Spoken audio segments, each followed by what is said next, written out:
मैं Sajid Malik, spokes person Jammu Kashmir national conference student union. मैं आपके सामने ये मीडियम के ज़रिए जिन्होंने मुझे मौका दिया, मैं उनका सबसे पहले शुक्रिया अदा करता हूँ। और आज मुझे जो हम ये मीडिया के सामने आए हैं, इसी इशू पे आए हैं कि जो कल जम्मू यूनिवर्सिटी, जो क्लस्टर यूनिवर्सिटी में यहाँ पे जो बच्चे थे वो अपनी मांग रख रहे थे। They were protesting and that was their democratic right and constitutional right. But जिस हिसाब से उनको लाठीचार्ज किया गया है, मैं सोचता हूँ ऐसा ये जम्मू कश्मीर की हिस्ट्री में कभी नहीं हुआ। ये first time after abrogation of article 370 and article 35A and after downgrading of statehood into union territory and division of state into 2 union territories, ये फर्स्ट टाइम है। आपने तो बोला था कि हम यहाँ पे यूथ की एम्पावरमेंट करेंगे, क्या ये एम्पावरमेंट है? मुझे तो नहीं लगता। दे वर डिमांडिंग देयर राइट्स। अगर आप अब उनके हक के लिए उनको मार रहे हैं, और बच्चे इस कोरोना वायरस के चलते कहाँ जाएंगे?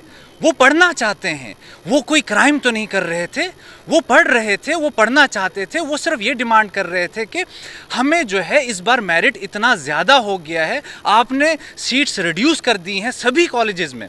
जो क्लस्टर यूनिवर्सिटी जम्मू के अंदर जितने भी कॉलेज आते हैं, उन्होंने अपनी नंबर ऑफ़ सीट्स डिक्रीज़ कर दी हैं, और उसकी वजह से बेचारे जो बच्चा पढ़ना चाहता है, वो अपना फ्यूचर देखना चाहता है, और मोर देन 80% जो बच्चा हार्ड वर्क करके स्कोर कर रहा है मार्क्स, वो भी बाहर है। बच्चे कहाँ जाएंगे? अच्छा, इस कोरोना वायरस के चलते क्या बच्चा दूसरी स्टेट में अप्लाई करेगा? कुछ बच्चे गरीब होते हैं, यहाँ पे 2G चल रहा है, 4G चल नहीं दे नहीं रहे।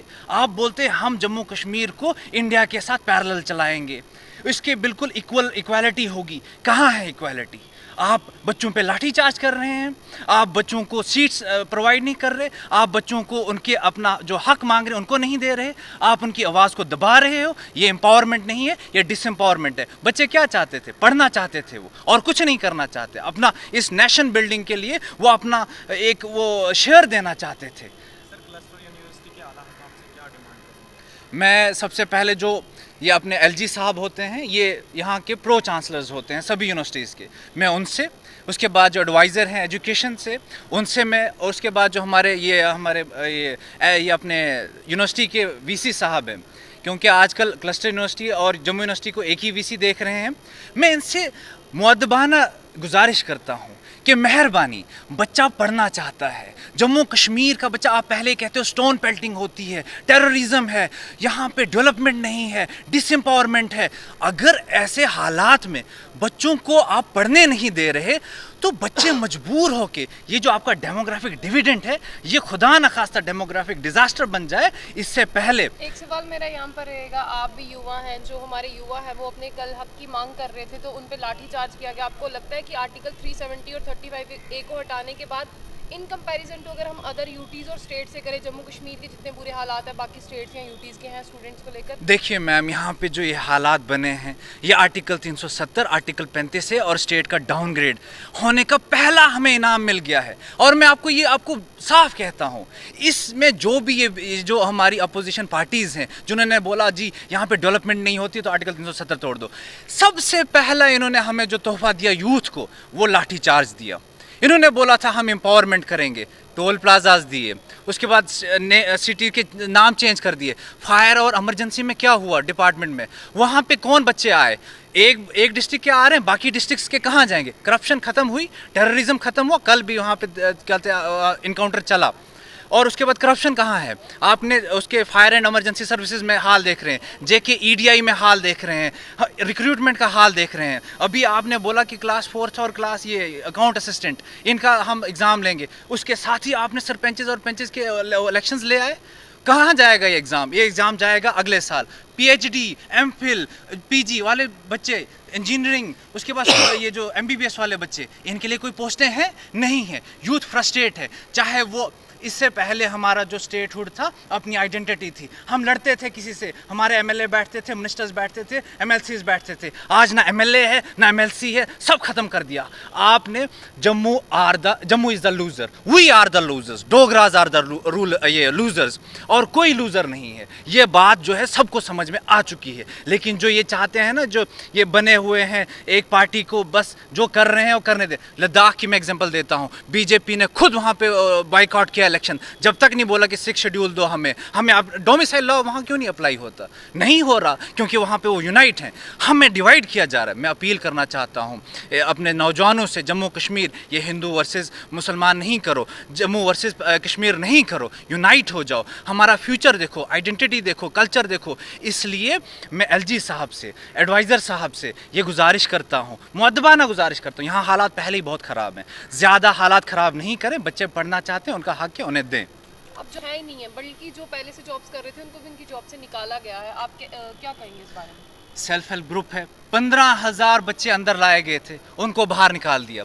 SRO 24 के अंदर नर्सिस, पैरामेडिक्स, उनको अंदर लाया गया था कोरोना वायरस के चलते।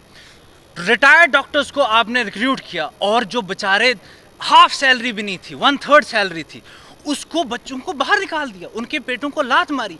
क्या ये है? डेली वेजेस आप डेली देखते हैं यहाँ पे हम। अच्छा 50 अभी बोला एलजी साहब ने 25,000 जॉब्स हम देंगे, कहाँ हैं जॉब्स? बच्चा फ्रस्ट्रेट हो गया है। 2015 के बाद कोई भी जॉब्स नहीं आई हैं। आप इंजीनियर्स का हाल देख लीजिए, आप मेडिकल में हाल देख लीजिए, आप कहीं भी, आप पीजी वालों का, एमफिल वालों का, पीएचडी वालों का हाल देख लीजिए। आज इतनी खस्ता हालत है मैम कि पीएचडी वाला आज अकाउंट असिस्टेंट की तैयारी कर रहा है। इस हिसाब से हमारा ग्राफ ऊपर जाएगा? ये डेवलपमेंट था? ये वादा था आपका 370 और 35A तोड़ने का, स्टेटहुड को ख़त्म करने का? लद्दाख को अपना जो है वो माने कि लद्दाख ने क्या कर रही है, उसको माने क्या कर रही है और क्या नहीं कर रही है, और हमें क्या करना चाहिए। हेलो, मेरा नाम अरुण सिंह है और मैं नेशनल कॉन्फ्रेंस का जो छात्र संघ है तो उसका मैं वाइस प्रेसिडेंट हूँ। तो मेरा ये मानना है कि हम ज़्यादा दूर नहीं जाएंगे। हम अभी देखेंगे कि अभी जो लेक्चरर की पोस्टें निकली हैं, है ना, इसमें जो बॉटनी है उसको 3 पोस्टें दी गई हैं, और जो हिंदी है उसको 27 पोस्टें दी गई, और जो रूरल डेवलपमेंट है उसको 0 पोस्ट दी गई है। और जो बाकी की जो लैंग्वेज है, जैसे अरबिक हो गया, पर्शियन हो गया, डोगरी हो गया, संस्कृत हो गया, तो यहाँ पे इनको इतनी सारी पोस्टें दी गई हैं, लेकिन जो हिंदी है इसके साथ इतना बड़ा डिस्क्रिमिनेशन क्यों हो रहा है?